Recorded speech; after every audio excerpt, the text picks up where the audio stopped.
शायद ही कोई ऐसा होगा जो इस तरह के सेंटेंसेस को ना बोलता हो, जैसे मौत लापरवाही का वजह था, या मौत गलत इलाज का वजह था, आतंकवाद युद्ध का वजह था, बीमारी उसकी लापरवाही की वजह थी, तलाक उसके गलत आदतों की वजह थी।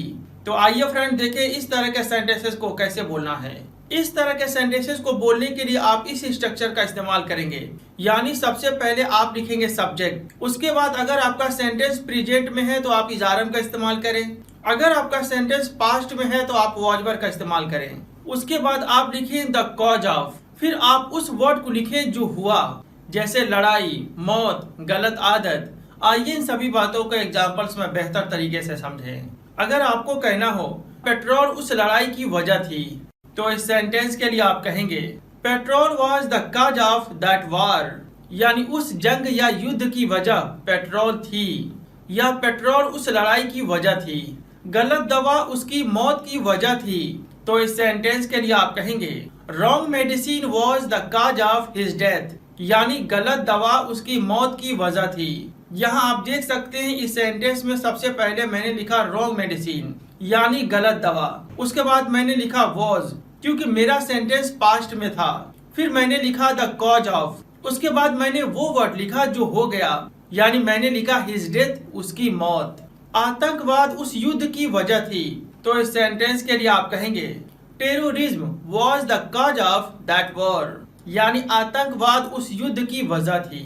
अगर आपको कहना हो बीमारी की वजह उसकी लापरवाही है, तो इस सेंटेंस के लिए आप कहेंगे illness is the cause of his carelessness, यानी बीमारी की वजह उसकी लापरवाही है। ये सेंटेंस मेरा प्रेजेंट का है, इसलिए मैंने वॉच की जगह पर लिखा इज, जिसे आप देख सकते हैं।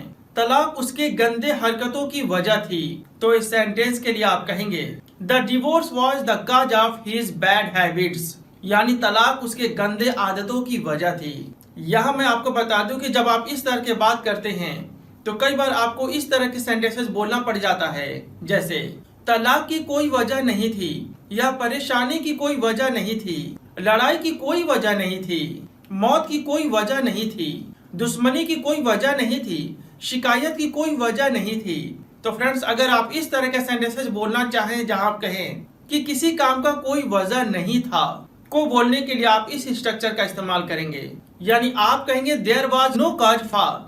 यहाँ पर आप ये बात याद रखेंगे, मैंने बोला फा जबकि मैंने पहले टॉपिक में बोला था ऑफ। अक्सर लर्नर यहाँ कंफ्यूज हो जाते हैं।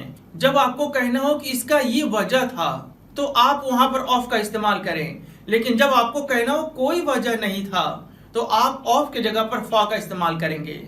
आइए कुछ एग्जांपल्स देखें ताकि आप इस बात को आसानी से समझ सकें। अगर आपको कहना हो तलाक की कोई वजह नहीं थी, तो इस सेंटेंस के लिए आप कहेंगे there was no cause for divorce, यानी तलाक की कोई वजह नहीं थी। शिकायत की कोई वजह नहीं थी, तो इस सेंटेंस के लिए आप कहेंगे there was no cause for complain, यानी शिकायत की कोई वजह नहीं थी। घबराहट की कोई वजह नहीं है, तो इस सेंटेंस के लिए आप कहेंगे there is no cause for nervousness, यानी घबराहट की कोई वजह नहीं है। तो फ्रेंड्स, उम्मीद करता हूँ कि यह टॉपिक आपको शानदार तरीके से समझ में आया। ऐसे बहुत सारे एडवांस स्ट्रक्चर जानने के लिए आप मेरे एप्लीकेशन को इंस्टॉल कर सकते हैं, जिसका लिंक मैंने डिस्क्रिप्शन में दिया हुआ है। फिर मिलेंगे कुछ और अच्छा लेसन के साथ, तब तक के लिए बाय।